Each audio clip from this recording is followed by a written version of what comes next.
It is impossible to know how many secret societies have existed throughout history because they're secret.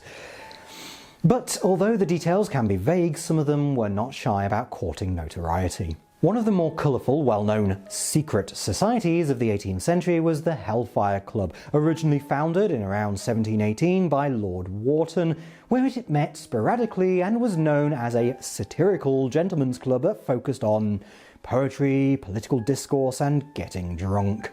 This incarnation of the club was disbanded in 1721 when Wharton's political enemy, Robert Walpole, put forward a parliamentary bill to deal with horrid impieties.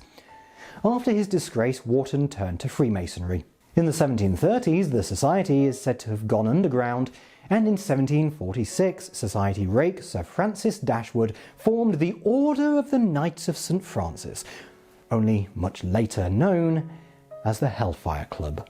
Under Sir Francis, the club motto was Fais ce que tu voudrais, do what thou wilt. I apologise for the French there. This was a slogan that originated from the novel Gargantua, written by Renaissance monk and philosopher Francois Rabelais, and later used by the notorious Aleister Crowley. We've touched briefly on him before.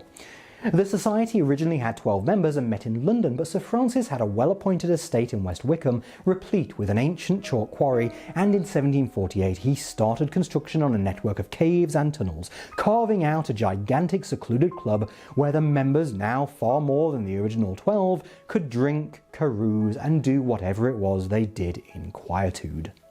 Notable members included the 4th Earl of Sandwich, eponymous inventor of the panini, I think. Well, I think you can guess what he invented. He is said to have invoked the devil during one of the Hellfire rituals and was accused of giving the sacrament to a dog, though he could have just been feeding it a bit of his sandwich, which, considering he was called Sandwich, sounds ew. The Hellfire Caves were said to have been visited in 1758 by Benjamin Franklin, but the records were later burned. The caves were originally decorated with paintings and carvings of mythological and scatological figures, though most of them have since been destroyed. The club was said to have been rigorously pagan and practiced obscene parodies of religious rites. They gave sacrifices to ancient gods such as Venus, Priapus and Bacchus. What form those sacrifices took is open to interpretation. Local legend says that a young serving maid called Suki, who worked in the nearby George and the Dragon Inn, disappeared after one of their meetings. It was suggested a member of the club had murdered her or possibly used her in one of their unspecified rituals. Before moving to the caves, the club had met in the medieval Medmenham Abbey. A monk at the abbey called Paul Whitehead was reputed to have been Sir Francis's lover, and when Whitehouse died in 1775, Sir Francis had him buried in a mausoleum directly above the caves. As early as 1781, when Sir Francis lay dying, locals were saying they saw the ghost of Whitehead roaming the grounds. There are rumours there was originally a passage from the mausoleum to the great dining hall in the cave below, but if it existed, it was a long time ago filled in.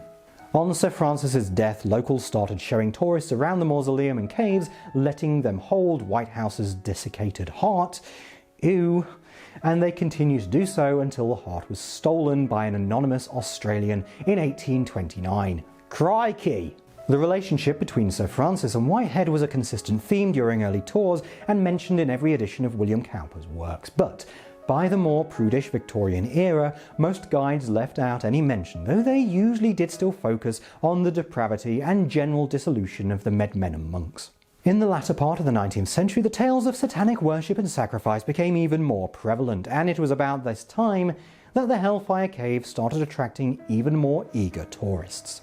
The ghostly lover became a mad, murderous monk, and the fantastical nature of the caves was emphasized. The Times in 1920 said, "No one knows accurately what were the revels in this mysterious place.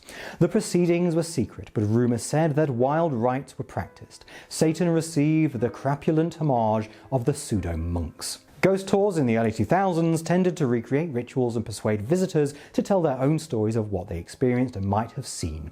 So, tales of a caveman chasing his lost pig and naked people dancing and cavorting in animal masks are likely.